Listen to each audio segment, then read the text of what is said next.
Big breaking news చూస్తున్నాం. ఆంధ్రప్రదేశ్ రాష్ట్ర రాజకీయాలను కుదిపేస్తున్నటువంటి వార్తగా ఇది మనం చూడాలి. 2021లో జరిగినటువంటి యువ వ్యాపారవేత్త రాహుల్ హత్య కేసుకు సంబంధించి తనపై కావాలనే బురద జల్లే ప్రయత్నం చేశారు. ఈ కేసులో చాలా కుట్ర దాగి ఉంది. దీనికి సంబంధించి ఈ కేసును తిరిగి విచారణ చేయాలి అని చెప్పి ప్రముఖ పారిశ్రామికవేత్త ఈ రాహుల్ హత్య కేసులో A2గా ఉన్నటువంటి కోగంటి సత్యనారాయణ అలియాస్ కోగంటి సత్యం డిమాండ్ చేస్తున్నారు. ఆంధ్రప్రదేశ్ రాష్ట్ర రాజకీయాల్లో చాలా కీలకమైనటువంటి పరిణామంగా ఇది మనం చూడాలి. ఇప్పటికే వైఎస్ఆర్సీపీ అనేక రకాలుగా ఎన్నో ఇష్యూస్తో సతమతమవుతుంది. అనేక రకాల కేసుల్లో ముఖ్యమైనటువంటి నాయకులు ఇన్వాల్వ్ అయి ఉన్నారు. కొంతమంది అరెస్ట్ అయ్యారు, మరికొంతమంది విచారణ ఎదుర్కొంటున్నారు. ఇటువంటి క్రమంలో కోగంటి సత్యం చేస్తున్నటువంటి ఆరోపణలు ఏవైతే ఉన్నాయో అవి ఆ పార్టీలో వైఎస్ఆర్సీపీలో మరింత ప్రకంపనలు కలిగించేటువంటి అంశంగా మనం చూడాలి. 2021లో యువ వ్యాపారవేత్త కరణం రాహుల్ హత్య కేసు అప్పట్లో సంచలనంగా మారింది. అయితే ఆ కేసులో కొంతమందిని కావాలని ఇబ్బంది పెట్టేలా చేశారు, ఇరికించారు అని చెప్పి దానికి సంబంధించి నేను న్యాయ పోరాటం చేస్తున్నాను, ఎప్పటికైనా సరే న్యాయం గెలుస్తుంది, నన్ను కావాలని ఇరికించారు, ఈ కేసుతో తనకు ఎలాంటి సంబంధం లేదని చెప్పి కోగంటి సత్యం తీవ్రమైనటువంటి ఆరోపణలు చేస్తున్నటువంటి సందర్భం మనం చూడొచ్చు. ముఖ్యంగా ఆయన చేస్తున్నటువంటి ఆరోపణలో మొదటిది, ఈ హత్య కేసుతో నాకు ఎలాంటి సంబంధం లేదు. వైఎస్ఆర్సీపీలో పెద్ద నాయకులు పెద్దిరెడ్డి రామచంద్రారెడ్డి, అతని కుమారుడు మిథున్ రెడ్డి ఇద్దరు కలిసి నాపై కుట్ర పన్నారు. ఆ ఇద్దరు వైఎస్ఆర్సీపీలో ఉన్నటువంటి కొంతమంది నాయకులను వెల్లంపల్లి శ్రీనివాస్, అలాగే తలశిల రఘురాం మరికొంతమందితో కలిసి నాపై తప్పుడు కేసులు పెట్టారు. అలాగే అప్పటి విజయవాడ పోలీస్ కమిషనర్ ఎవరైతే ఉన్నారో కాంతి రాణా టాటా, అలాగే కొంతమంది టాస్క్ ఫోర్స్ ఆఫీసర్లు అందరూ కలిసి నాపై అక్రమ కేసులు బనాయించారు, జైలుకు కూడా పంపించారు. నేను ఎలాంటి తప్పు చేయలేదు, నేను ఎలాంటి నేరం చేయలేదు, ఆ హత్య కేసుతో నాకు ఎటువంటి సంబంధం లేదు అని చెప్పి కోగంటి సత్యం ఆరోపణలు చేస్తున్నటువంటి పరిస్థితి మనం చూడొచ్చు.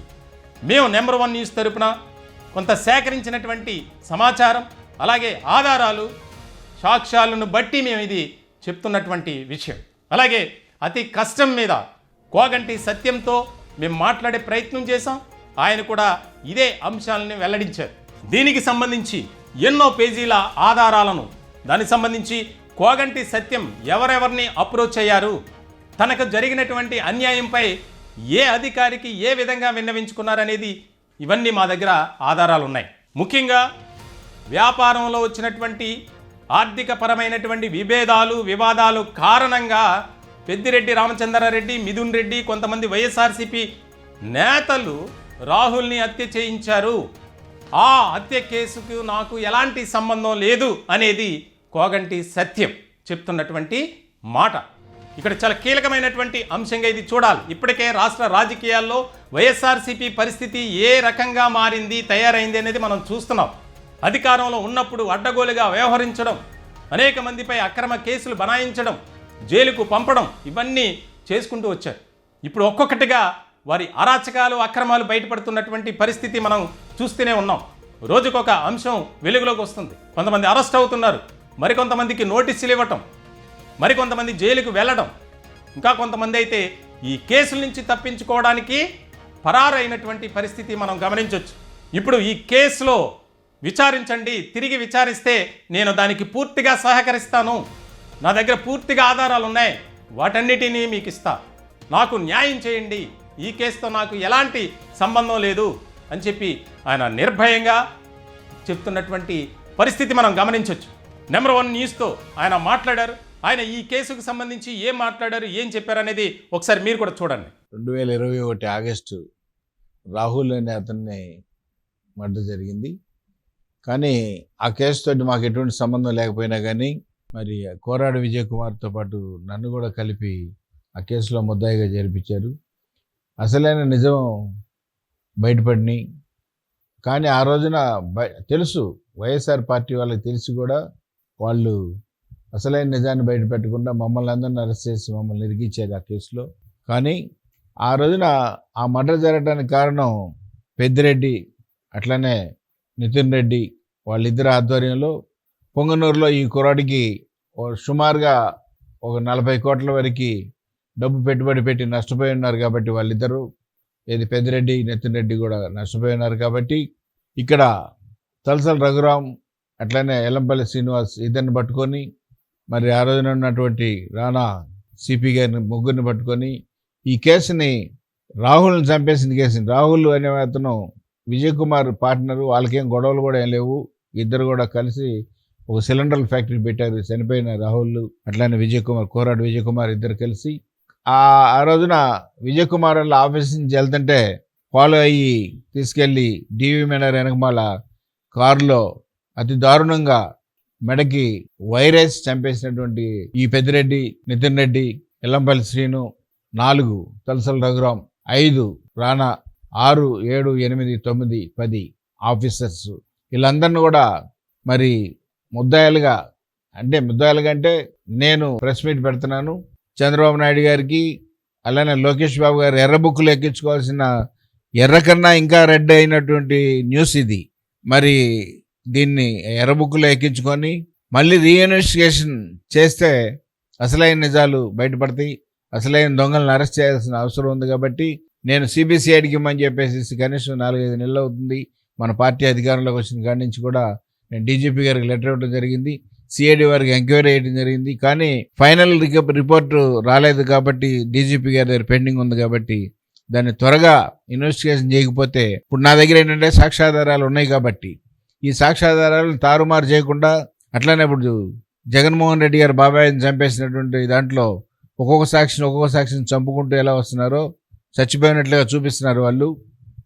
కానీ ఆ విధంగా జరగకుండా త్వరగా ఈ టీడీపీ గవర్నమెంట్ ఈ కేసుని ఇన్వెస్టిగేషన్ చేస్తే అసలైన నిజాలు బయటపడి అసలైన ముద్దాయిలను అరెస్ట్ చేసి నాకు న్యాయం జరుగుద్దనే ఉద్దేశంతో మరి లోకేష్ బాబు గారికి, పవన్ కళ్యాణ్ గారికి, మరి చంద్రబాబు నాయుడు గారికి కూడా విన్నపించుకుంటున్నాను. అట్లానే నేను వచ్చి పర్సనల్గా మరి నా రిపోర్టు నేను ఇవ్వడానికి సిద్ధంగా ఉన్నాను. కాబట్టి నాకు న్యాయం చేయవలసిందిగా కూటమి ప్రభుత్వం వారిని కోరుకుంటూ, అట్లనే చనిపోయినటువంటి రాహుల్ బాబు వాళ్ళ నాన్నగారు కూడా రాఘవరావు గారు ఈ కేసులో కొన్ని అవకతవకలు జరిగినాయి. కాబట్టి అంటే ఆయన పేర్లు చెప్పలేదు, ఎందుకంటే ధైర్యం చాలక, నేను కమ్యూనిస్ట్ని కాబట్టి నేను ధైర్యంగా ఉంటాను కాబట్టి నేను పేర్లు చెప్తున్నా. ఆయన సిబిఐకి వెళ్ళాలి, ఈ కేసు మాకు న్యాయం జరగాలంటే, మా అబ్బాయి ఎందుకు చనిపోయాడు, ఎలా చంపారు, ఎవరు చంపారు అనేది వెళ్ళాలంటే సిబిఐకి వెళ్ళాలని చెప్పేసి రాఘవరావు కూడా మరి హైకోర్టులో సిబిఐకి ఇమ్మని చెప్పేసి కేసు ఫైల్ చేయడం జరిగింది. దాని నెంబర్ కూడా పడటం జరిగింది. అది కూడా త్వరగా అయితే బాగుంటుందని చెప్పేసి అమ్మవారిని ప్రార్థిస్తున్నాను. తొందరగా సిబిఐకి కానీ అలానే సిబిఐకి కానీ సిబిసిఐడికి కానీ ఇమ్మని చెప్పేసి నేను మన గవర్నమెంట్ని అడుగుతున్నాను, కూటమి గవర్నమెంట్ని. మరి అదైనా ఇదైనా ఏదైనా సరే మరి నాకు సమ్మతం అని చెప్పి తెలియజేస్తున్నాను. ఎందుకంటే వాళ్ళ నాన్నగారికి కూడా అనుమానం ఉంది కాబట్టి. ఎందుకంటే పొంగనూరులో అంటే ఒంగోలు వాళ్ళు ఉండేది, పొంగనూరులో ఫ్యాక్టరీ పెడుతున్నాం 40 కోట్లు కాజేసిన సంగతి మరి ఆ కుర్రాడు రాహుల్ కాజేసిన సంగతి వాళ్ళ నాన్నకు కూడా తెలుసు. కాబట్టి కానీ అన్యాయంగా విజయవాడ వాళ్ళ మీద పెట్టారు కేసు అనే ఉద్దేశంతో ఆయన సిబిఐకి ఇమ్మని చెప్పేసి హైకోర్టులో ఫైల్ చేయడం జరిగింది. కాబట్టి అది కూడా త్వరగా పూర్తి చేయాల్సిందిగా ప్రభుత్వం వారిని మరి హైకోర్టు వారికి అందితే ఈ విషయం హైకోర్టు వారిని కూడా కోరుకుంటూ. రైట్, అది పరిస్థితి. అంటే రాష్ట్రంలో పరిస్థితి ఏ రకంగా మారింది, గత 5 ఏళ్ల పాటు వైఎస్ఆర్సీపీ నేతలు ఏ రకమైనటువంటి అక్రమాలకు అవినీతికి పాల్పడ్డారనేది మరొక్కసారి స్పష్టమవుతుంది అని చెప్పడంలో ఎలాంటి సందేహం లేదు. కోగంటి సత్యం ఆయన ప్రముఖ పారిశ్రామికవేత్తగా ఉన్నారు. అనేక సేవా కార్యక్రమాల ద్వారా ప్రతి ఒక్కరికి నిత్యం అందుబాటులో ఉంటూ ప్రజలతో మమేకమవుతూ వెళ్తూ ఉంటారు ఆయన. అటువంటి వ్యక్తిపై హత్య నేరం మోపడమే కాదు, జైలుకు పంపించినటువంటి ఘనత వైఎస్ఆర్సీపీకే చెందుతుంది అని చెప్పడానికి నా దగ్గర ఉన్నటువంటి ఈ డాక్యుమెంట్సే ప్రధానమైనటువంటి ఆధారం. చాలా కీలకమైనటువంటి పరిణామంగా రాష్ట్ర రాజకీయాల్లో త్వరలోనే ఇదొక సబ్జెక్టుగా మారబోతుంది అని చెప్పడంలో ఎటువంటి అతిశయోక్తి లేదు. ఆయన మరికొద్ది గంటల్లోనే ప్రెస్ మీట్ పెట్టి అనేక విషయాలను వెల్లడించే అవకాశాలు కూడా కనిపిస్తున్నాయి. దీనికి సంబంధించి మేము ముందుగానే మా టీం కోగంటి సత్యంతో మాట్లాడే ప్రయత్నం చేసింది. దానిలో భాగంగానే ఆయన ఏం మాట్లాడారు, ఈ హత్య కేసుతో తనకు ఎటువంటి సంబంధం లేదని చెప్పడమే కాదు, అలాగే ఈ హత్య కేసులో ఎవరెవరు ఇన్వాల్వ్ అయి ఉన్నారు, పోలీసుల పాత్ర ఏంటి, వైఎస్ఆర్సీపీ నాయకుల పాత్ర ఏంటి అనే దాని మీద కూడా చాలా క్లారిటీగా చెప్పినటువంటి పరిస్థితి. మొత్తానికైతే మరికొద్ది రోజుల్లో రాహుల్ హత్య కేసులో ఎవరెవరు ఇన్వాల్వ్ అయి ఉన్నారో దానిని నిగ్గు తేల్చాల్సినటువంటి బాధ్యత కూటమి ప్రభుత్వంపై ఉందని కోగంటి సత్యం డిమాండ్ చేస్తున్నారు. మొత్తానికైతే ఇప్పటికే వైఎస్ఆర్సీపీ అనేక రకాల ఇష్యూస్తో తల మునకలవుతుంది.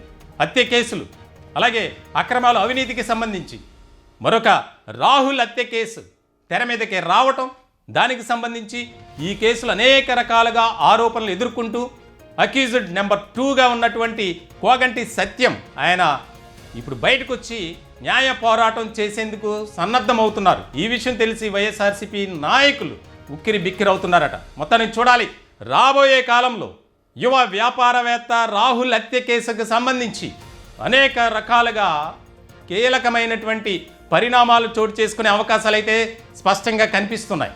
మరిన్ని బ్రేకింగ్ న్యూస్ కోసం ఎప్పటికప్పుడు చూస్తూనే ఉండండి నెంబర్ 1 న్యూస్. సామాన్యుడి చేతిలో సామాజిక అస్త్రం.